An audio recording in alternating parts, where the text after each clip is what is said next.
৯ October প্রথমবারের মতো ভারত সফর করতে যাচ্ছেন আফগানিস্তানের তালেবান সরকারের পররাষ্ট্রমন্ত্রী আমির খান মুত্তাকি। তার এই সফর হবে ৫ দিনের।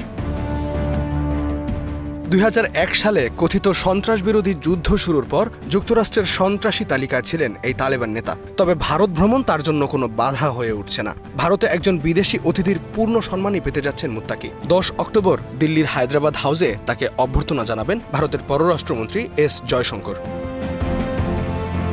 এখন পর্যন্ত রাশিয়া ছাড়া আর কোনো দেশ তালেবানকে স্বীকৃতি দেয়নি। এই সফরে তালেবান সরকার সেই স্বীকৃতি ও বন্ধুত্বপূর্ণ পথে এগিয়ে যাবে বলেই ধারণা করা হচ্ছে। ভারতের প্রধানমন্ত্রী নরেন্দ্র মোদীর সাথে মুত্তাকির দেখা হবে কিনা সেটি এখনও নিশ্চিত নয়। তবে বৈঠক হবে বিভিন্ন কর্মকর্তা, ব্যবসায়ী সংগঠন ও ভারতে অবস্থানরত আফগান নাগরিকদের সাথে।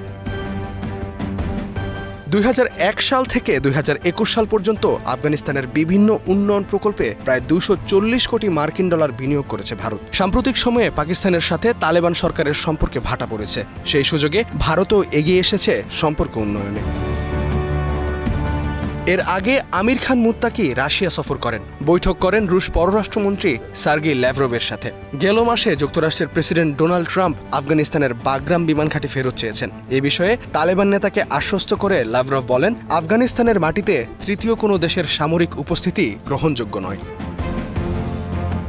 আফগানিস্তানের সাথে বাণিজ্য বাড়ানো, জঙ্গি দমনের সহযোগিতা ও মাদক বিরোধী কার্যক্রমের সহায়তার আশ্বাস দিয়েছে Moscow. Istehadul Mahmud, star news.